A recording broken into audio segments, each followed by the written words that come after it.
Mr. President, hanggat hindi nalalantad ang katotohanan sa pinakamalaking korupsyon sa kasaysayan ng bansa, ikaw ay manatiling Pangulo lamang na ng iyong kamag-anak, kapatido at kaalado!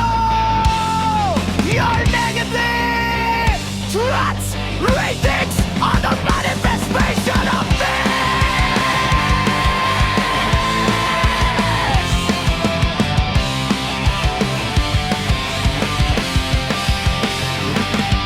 Sa telebisyon may balita, sa kanto may kanya-kanyang duda. Sa social media ang ingay-ingay, bawat isa'y gustong malaman ang tunay. Sabi nila hintayin ang katotohanan, pero kailan ba darating ang kasagutan? Habang kami naghihintay sa gilid, may kalkulator na umiitin. Hindi ako bingi, naririnig ko, hindi ako bulag, nakikita ko kung may tanong, dapat may sagot. Hindi puro wait lang sa bawat sulong. Hindi ako magiging bingi at bulag sa katotohanan.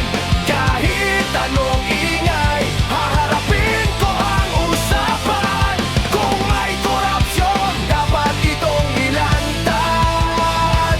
Kung walang kasalanan, bakit kailangang kabahan? Hindi ako bingi, hindi ako bulag.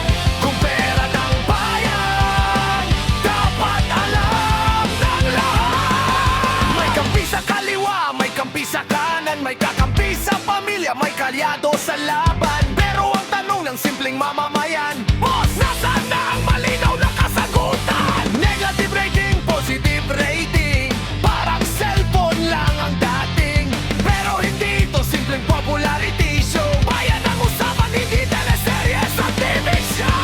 Hindi ako magiging bingi at bulag sa katotohanan. Kahit anong sabihin, susuriin ang dahilan. Hindi ako basta-basta maniniwala.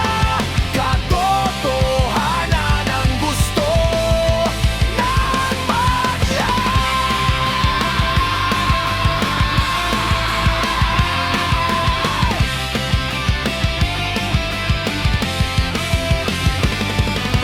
Sir, may tanong po kami. Anong tanong? Nasaan ang sagot? Anong sagot? Yung tanong namin! Anong tanong? Ayan na naman tayo!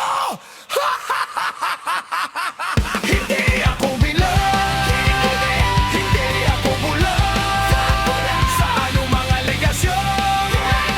Katotohanan ang highlight. Kung tama, ipakita. Kung mali, patunayan. Dahil ang bayan ay may karapatang malaman ang katotohanan.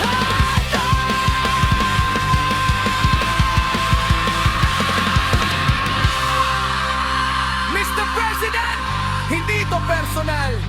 Pananagutan lang ang kailangan. At kung malinis ang lahat, walang dapat